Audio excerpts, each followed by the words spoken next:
अस्सलाम वालेकुम जी, कैसे हैं आप सब। रेड विद अक्सर में खुश आमदीद।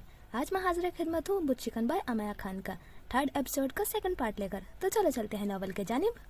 आप चिया की तरह बच्चे देना चाहती हैं। नाज आंखें फाड़कर कुदसिया को देखने लगी। मोहसिना और ताबिंदा अस्पताल में उसे देखने आई थी। कुदसिया वहीं मौजूद थी। जब मोहसिना ने बेटी को प्यार से गले लगाकर उसका हालचाल पूछा तो आदतन नाज ने अपने दर्द की लंबी चौड़ी तफसील सुनाकर आखिर में कहा, अभी तो पहला बच्चा है, मेरी ये हालत हो गई है। कितना अच्छा हो अगर सारे बच्चे एक साथ पैदा हो जाया करते, एक ही दफा में जान छूट जाए। और इससे पहले कि मोहसिना बेटी की हिम्मत बंधाती, कुदसिया ने तंजिया तीर चलाकर भोंदी सी हंसी हंसना शुरू कर दिया। मैं तुमसे बात नहीं कर रही थी, तुम भी अपना मुंह बंद रखो। नाज ने सास की गैर मौजूदगी का फायदा उठाकर उसे डपट दिया। हाँ, कुदसिया सर झटक कर कमरे से बाहर निकल गई। हर वक्त मेरा खून जलाती रहती है, दोनों माँ बेटी जान मुसीबत में करकट रख रखी है। तो ध्यान न दिया कर, छोड़ जाने दे। क्या क्या छोड़ूं?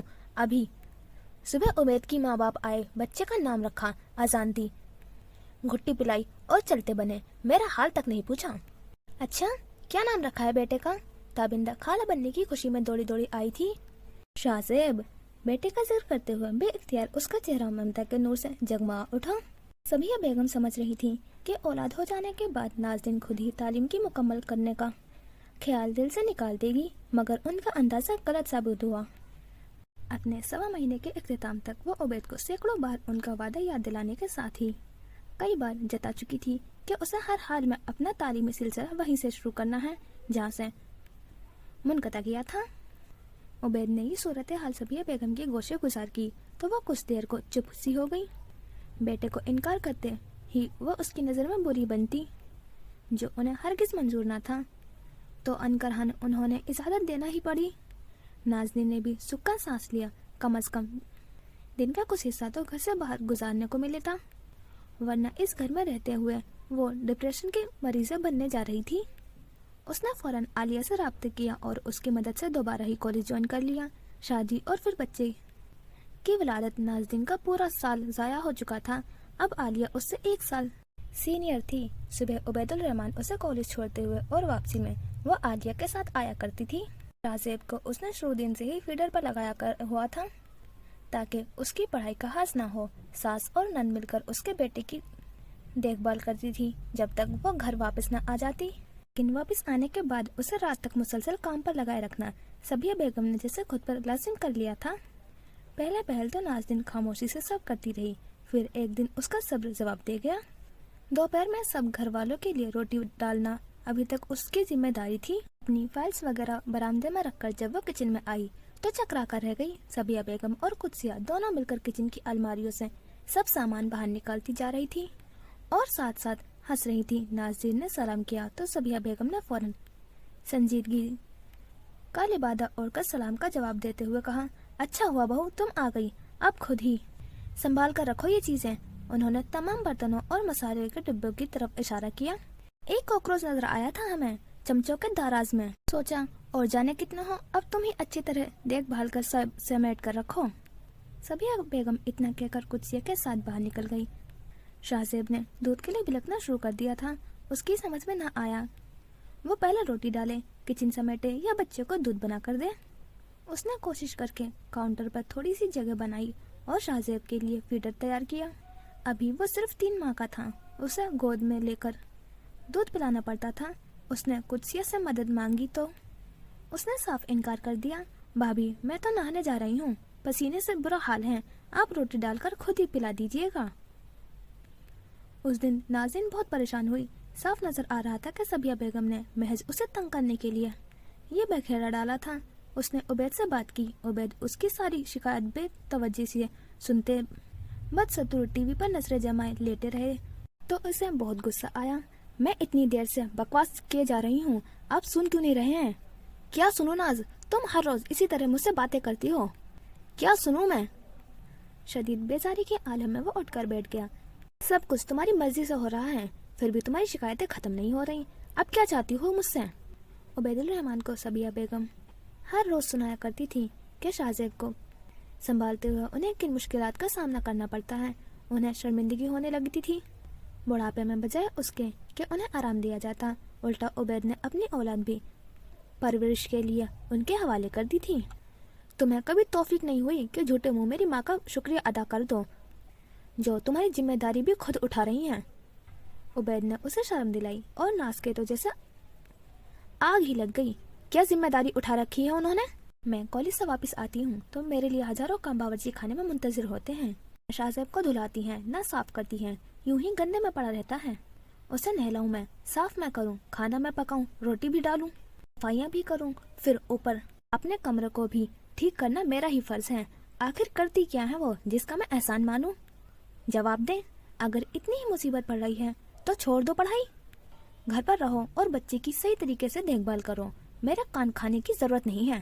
عبید نے اٹھ کر ٹی وی بند کیا اور چادر اوڑھ کے سو گئے۔ نازنین تل ملا کر رہ گئی۔ وہ پڑھائی پھر سے چھوڑنا نہیں چاہتی تھی۔ اگلی صبح اس نے عبید سے پھر سے بات کرنے کی کوشش کی۔ کیوں نہ ہم ایک آیا کا انتظام کر لیں؟ اس نے اپنی طرف سے بہترین حل سوچا تھا، مگر عبید کو یہ بھی منظور نہیں تھا۔ میری اولاد کسی نوکرانی کے ہاتھوں میں پرورش نہیں پائے گی، میں نے آج تک تم جیسی ماں نہیں دیکھی۔ وہ جو سمجھ رہی تھی کہ رات گزرنے کے بعد ان کا غصہ ٹھنڈا ہو گیا ہوگا، پھر سے اپنی تضحیق ہوتے دیکھ کر چپ سی ہو گئی۔ تم نے بچے کو اپنا دودھ پلانے سے منع کر دیا، میں چپ رہا۔ تم نے اپنی ضد پوری کی، دوبارہ کالج میں داخلہ لیا، میں خاموش رہا، حالانکہ جو کچھ تم سیکھ رہی ہو اس کی ہمارے دل میں بالکل اجازت نہیں ہے۔ اچھا، ایسا کیا گناہ کر رہی ہوں میں؟ وہ ڈٹائی سے بولی تو عبید نے بھی صاف صاف بات کرنے کی ٹھان لی۔ تم کس بے شرمی سے اپنے کلاس فیلوز کے ساتھ نیوڈ تصویریں بناتی ہو؟ کیا ضرورت ہے ان سب کی؟ یہ آرٹ ہے۔ ناز نے کمزور سا دفاع کیا اور نظریں چرانے پر مجبور ہو گئی۔ عبید نے محبت سے اس کا ہاتھ پکڑ کر کہا، ناز، تم اپنی پسند کے سبجیکٹس میں پرائیویٹ بی اے کر لو، گھر پر رہ کر پڑھائی کر لو، اس طرح شاہزیب بھی نگلیکٹ نہیں ہوگا۔ مجھے اچھا نہیں لگتا جس قسم کے لوفر لڑکے تمہارے کالج میں پڑھتے ہیں، جیسے فحش باتیں وہ کرتے ہیں۔ میں نہیں چاہتا کہ تم اس ماحول کا حصہ بنو۔ تم چھوڑ دو یہ سب پلیز۔ عبید کو ایک دو بار نازنین کے کالج کے اندر جانے کا اتفاق ہوا تھا۔ وہاں کا ماحول انہیں اچھا نہیں لگا تھا۔ انہوں نے سرسری لفظوں میں نازنین کو روکنے کی کوشش کی اور آج دوبارہ کہہ رہے تھے، مگر نازنین نہیں مانی۔ اس نے رو دھو کر عبید کو منا ہی لیا تھا۔ صرف 2-3 سال کی ہی تو بات ہے، میرا گریجویشن کمپلیٹ ہو جائے، اور نہ چاہتے ہوئے بھی انہیں اجازت دینی ہی پڑی تھی۔ 2 سال جیسے تیسے گزر ہی گئے۔ اب اس کے فائنل امتحان میں چند ماہ رہ گئے تھے۔ شاہزیب بھی چلنے پھرنے لگا تھا۔ ناز کو اپنی منزل آسان دکھائی دے رہی تھی، لیکن وہ ایک کے بعد ایک مشکل میں پھنستی چلی گئی۔ کالج میں نازنین کی طبیعت خراب ہوئی۔ عالیہ نے اس کے کہنے پر اسے محسنہ کے پاس ڈراپ کروا دیا۔ ویسے تو نازنین کو ماں کے پاس آنے اور رہنے میں کوئی دلچسپی نہیں تھی۔ یہاں ان سہولیات کا فقدان تھا جو اس کے سسرال میں میسر تھی۔ محسنہ شروع سے نعت پسند تھی۔ انہوں نے گھر میں آسائشوں کا ڈھیر نہیں لگایا تھا۔ طارق جو پیسے بھجوایا کرتا تھا اسے وہ تابندہ کی شادی کے لیے جوڑ رہی تھی۔ اس کے 1-2 اچھے رشتے آئے ہوئے تھے۔ تابندہ کی ذمہ داری سے فارغ ہو کر وہ حج پر جانا چاہتی تھی، اس لیے غیر ضروری خرچ سے اجتناب برتتی تھی۔ یہی وجہ تھی کہ نازنین نے بچے پیدائش کے بعد بھی اپنے سسرال میں رہنے کو ترجیح دی تھی، لیکن آج اس کا یہاں آنا ایک خاص مقصد کی تحت تھا۔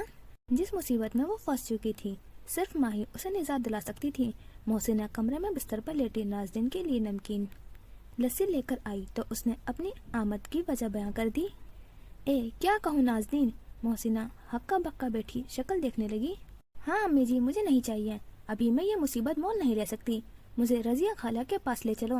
اس نے محلے کی دائی کا نام لیا، پھر اس نے رضاضت سے ماں کا ہاتھ پکڑ کر کہا، میری اچھی امی، میرا یہ کام کروا دو، نہیں تو وہ لوگ پھر سے مجھے گھر بٹھا دیں گے، میری پڑھائی چھوٹ جائے گی، آخری سال ہے میرا، اگر امتحان نہ دیا تو ساری محنت ضائع ہو جائے گی۔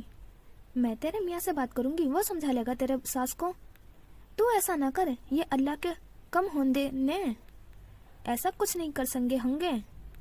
محسنہ نے اسے بہتر سمجھانے کی کوشش کی مگر وہ نہیں مانی۔ تب انہوں نے بھی اس کی مدد سے صاف انکار کر دیا۔ نازنین نے کسی صورت اس بچے کی پیدائش کے حق میں نہیں تھی۔ جب ماں سے کسی طرح اپنی حمایت کی کوئی امید نہ رہی تو اس نے عالیہ سے مدد لینے کا فیصلہ کر لیا۔ ہم تو اپنی بہو کو بیٹوں سے زیادہ پیار کرتے ہیں، جیسے چاہو رہو سہو، کھاؤ پیو عیش کرو، ہمیں تو इन्हें खुश देखकर खुशी होती है। सबिया बेगम शायद आगे लहजे में जाने किन खातून से नाज़रीन का तारुफ करवाने के बाद खुद ही अपनी तारीफें की जा रही थी। नाज ने पहले हैरत से सर उठाया, फिर बेजारी से दूसरी जानिब देखने लगी। हद होती है, बनावटी मोहब्बत जताई जा रही है। तौबा। उसके हलक तक कड़वाहट भर गई थी, जबकि वह खातून सबिया बेगम से खासी मुतासिर नजर आ रही थी। नाज से बोली, बेटी आप बहुत खुश नसीब हैं जो इतना चाहने वाला ससुराल मिला है आपको, माशाअल्लाह। हम तो अल्लाह से बहुत डरते हैं शाइस्ता बेगम। सबिया बेगम ने उन खातून का नाम लेकर कहा, किसी की बेटी को दुख देंगे तो क्या हमारी बेटी दूसरे घर में सुखी रह सकेगी? इंसान आखिर अपने किए का ही फल पाता है। आप देखना, हमने अपनी बेटी बहू पर कभी कोई पाबंदी नहीं लगाई, कोई रोक टोक नहीं की। 2.5 साल का बेटा है इसका, ये कॉलेज जाती है पढ़ने और बेटे को मैं संभालती हूँ, घर भी देखती हूँ और वहाँ मेरी बेटी बड़े सुख से है, क्योंकि मैंने अपनी बहू का ख्याल रखा। अल्लाह ने मेरी बेटी को मेरी नेकियों का दिया है। शाइस्ता बेगम तो मुतासिर होने लगी, मगर नाज से और बर्दाश्त नहीं हुआ। वो बददिक्कत मुस्कुराई और उनके पीछे वाली कुर्सियों की लेन में जाकर बैठ गई। अब उसकी समझ में आ रहा था कि सबिया बेगम के अल्तफात का मकसद क्या है। सुबह से वो उसकी वारिस सदके जा रही थी। वो अपना सबसे भारी जोड़ा पहनना और जेवर भी खूब अच्छे अंदाज में बनाव सिंगार कीजिएगा। हमारी जान पहचान के बहुत लोग होंगे इस तकरीब में, आज आप तैयार होने में कोई कसर मत छोड़ना। इसी किस्म की दूसरी हिदायत देकर वो बड़े एहतमाम से उसे अपने साथ लेकर आई थी। तैयारी तो कुत्सिया की भी कम ना थी। कुछ देर बाद उसके साथ बैठी हुई लड़की ने उसके कपड़ों की तारीफ की। नाज ने मुस्कुराकर उसका शुक्रिया अदा किया तो वो मजीद कहने लगी, आपकी तो मुस्कुराहट भी बेहद खूबसूरत है, बहुत प्यारी हैं आप। अपनी तौसीफ सुनकर पल भर में उसका मूड खुशगवार हो गया और नाज उससे बहुत खूब घुल मिलकर बातें करने लगी। इस दौरान सबिया बेगम ने पीछे मुड़कर एक नजर नाज़रीन को देखा, फिर मुस्कुराकर दोबारा शाइस्ता बेगम से गुफ्तगू में मसरूफ हो गई। नाज ने खाना भी उसी लड़की के साथ खाया था। कुत्सिया सबिया और शाइस्ता बेगम को खाना लाकर दे रही थी। दरअसल हम अपने भाई के लिए अच्छी सी लड़की तलाश कर रहे हैं। इस लड़की ने खाना खाते हुए नाज को उस तकरीब में शिरकत का असल मकसद बताया। तो पसंद आई कोई? नहीं, अभी किसी पर निगाह तो नहीं ठहरी। वैसे आप तो यहाँ सबको जानती होंगी, आप ही कुछ मदद कर दे हमारी। उसने कोल्ड ड्रिंक का घूंट लेकर उसे कुर्सी के पास नीचे कारपेट पर रखते हुए कहा, फिर सामने कुछ फासले पर खड़ी कुत्से की तरफ इशारा किया। ये लड़की अच्छी लग रही है ना? मैं अम्मी से कहती हूँ इसके बारे में पूछें, जरीना खाला से। उसने कुत्से में दिलचस्पी जाहिर करते हुए तकरीब में मेजबान का हवाला दिया। अभी वो उठने ही लगी थी कि नाज ने हाथ पकड़कर उसे दोबारा बिठाते हुए राजदारी से कहा, रहना दो, तुम इसे नहीं जानती, एक नंबर की चालाक लड़की है। तुम लोग सीधे साधे लगते हो, ये तो नाको चने चबा देगी आप सबको। कुन आंखों से सबिया बेगम को देखकर उसने आहिस्तगी से उसके कानों में सरगोशी की थी। क्या आप जानती हैं इसे? वो हैरत से नाज की शक्ल देखने लगी।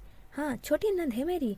नाज के लहजे में तनफ्फुर था। अच्छा, वो लड़की फिर से वापस अपनी जगह पर बैठ गई।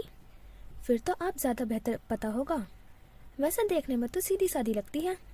छोड़ो, सूरत पर ना जाओ इसकी, पूरी फसादन है। जब देखो अपने भाई के कान भरती रहती है मेरे खिलाफ।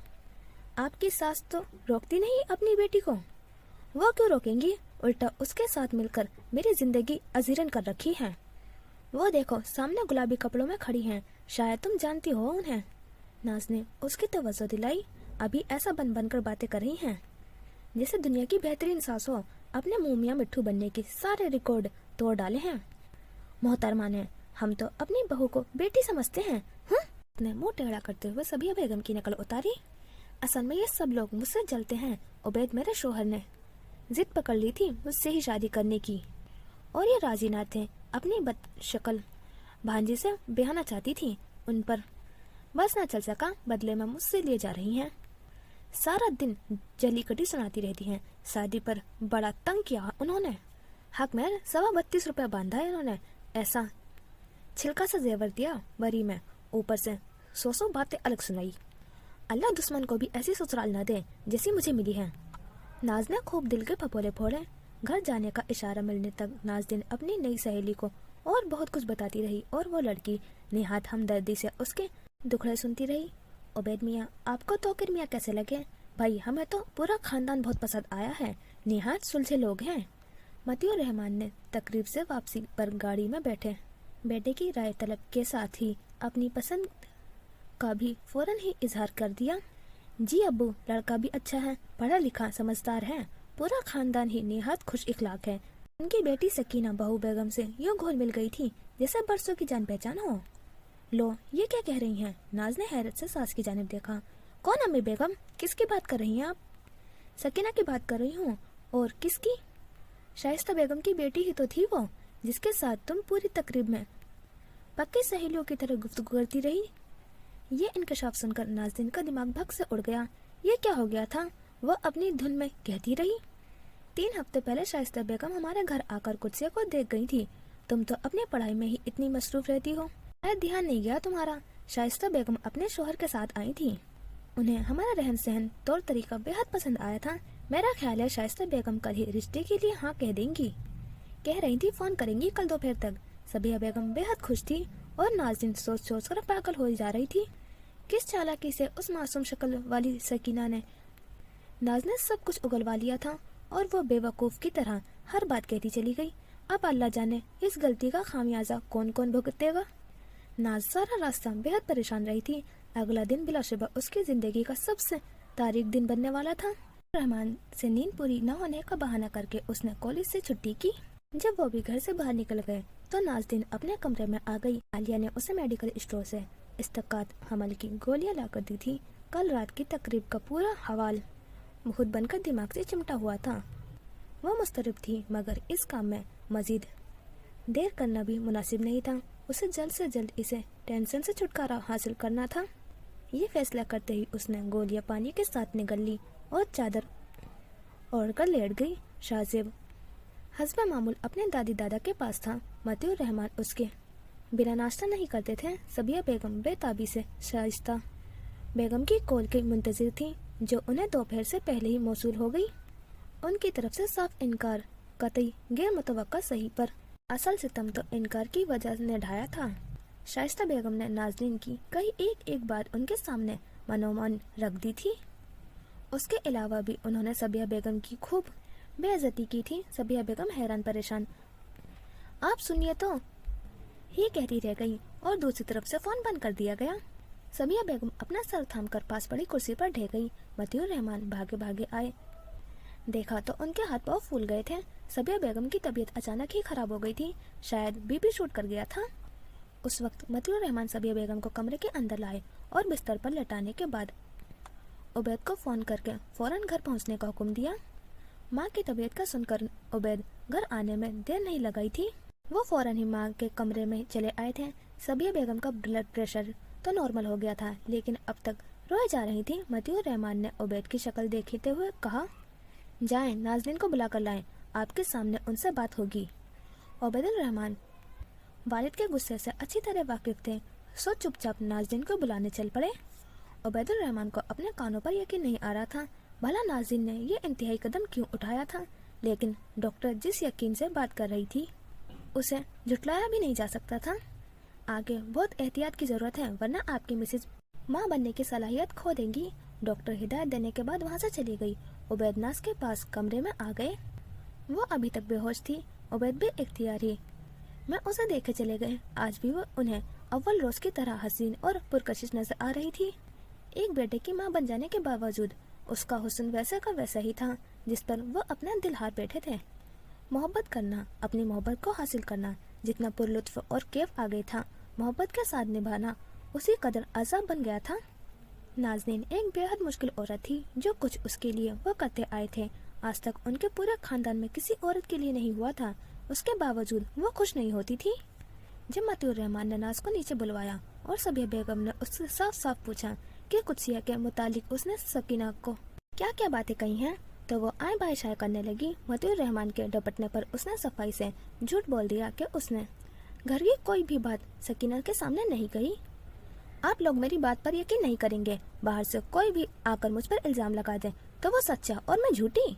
بی بی کسی کو کیا پڑی ہے تمہارا نام لے کر جھوٹ بولنے کی، صبیہ بیگم نے جل کر کہا۔ शायद उन्हें कुछ पसंद नहीं आई थी, वो यहाँ शादी ना करना चाहते होंगे। जान छुड़ाने को मेरा नाम लगा दिया और आप मुझ पर चढ़ दौड़े। नाज ने बड़े ढिठाई से जवाब दिया।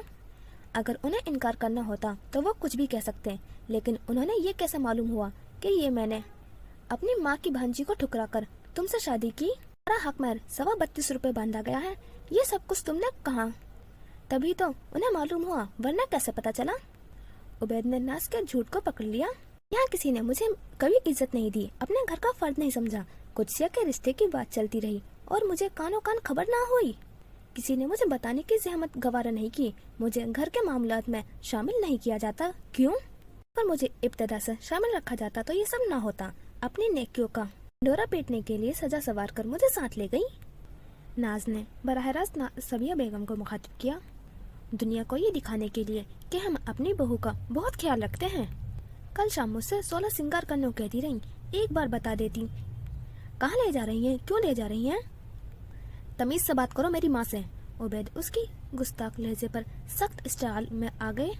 मैंने कोई बदतमीजी नहीं की है। वो बदसूरत तर्क बोली। आपको सिर्फ मेरी गलती नजर आई है, अपनी माँ की हरकतें दिखाई नहीं देती?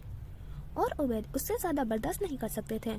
उन्होंने फौरन आगे बढ़कर नाज के मुंह पर थप्पड़ रसीद किया और उस पर बस नाज की जबान चलती रही और वो मारते रहे। मतीउर रहमान की आवाज भी उन्हें सुनाई नहीं दे रही थी, जो उन्हें नाज पे हाथ उठाने से रोक रहे थे। उनका हाथ शायद ना रुकता अगर नाज बेहोश ना हो गई होती। इसे हॉस्पिटल लेकर चलो उबैद, ये क्या कर दिया तुमने? मतीउर रहमान ने जमीन पर गिरी नाज के पास बैठते हुए फिक्रमंदी से कहा।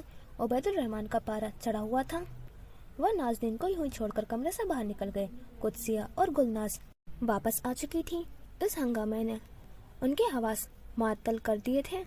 मतीउर रहमान के चिल्लाने पर वो नाज़नीन के पास आई और उसे होश में लाने की कोशिश करने लगी, मगर वो होश में न आई। गुलनाज ने उबैद की मिन्नत समाजत करके उन्हें हॉस्पिटल ले जाने पर राजी किया, जहाँ पहुंचकर उन्हें मालूम हुआ कि नाज उम्मीद से थी और उसने अपनी ही औलाद को कत्ल कर दिया था।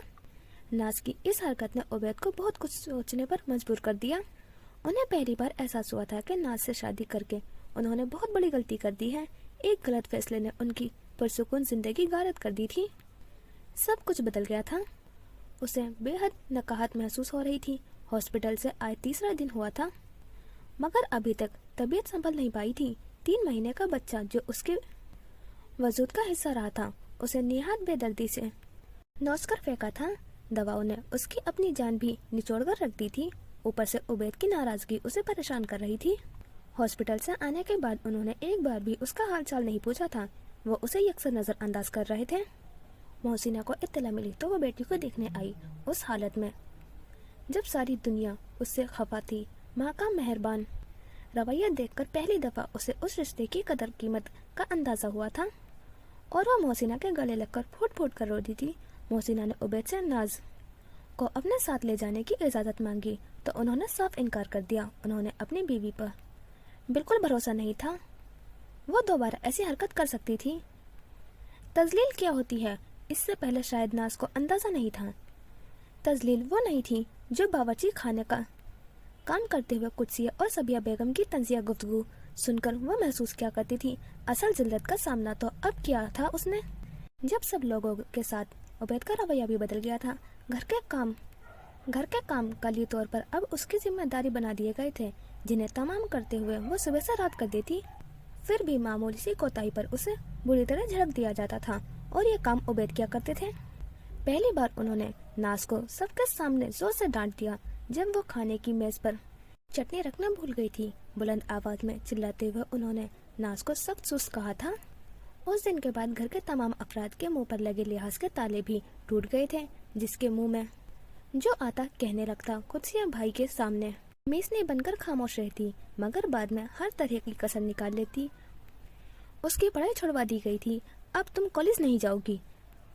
इंतहाई सख्त लहजे में बेमहर 2 टोक लहजे में उबैद ने फकत इतना ही कहा था और वो टुकुर टुकुर उनकी सूरत देख चली गई।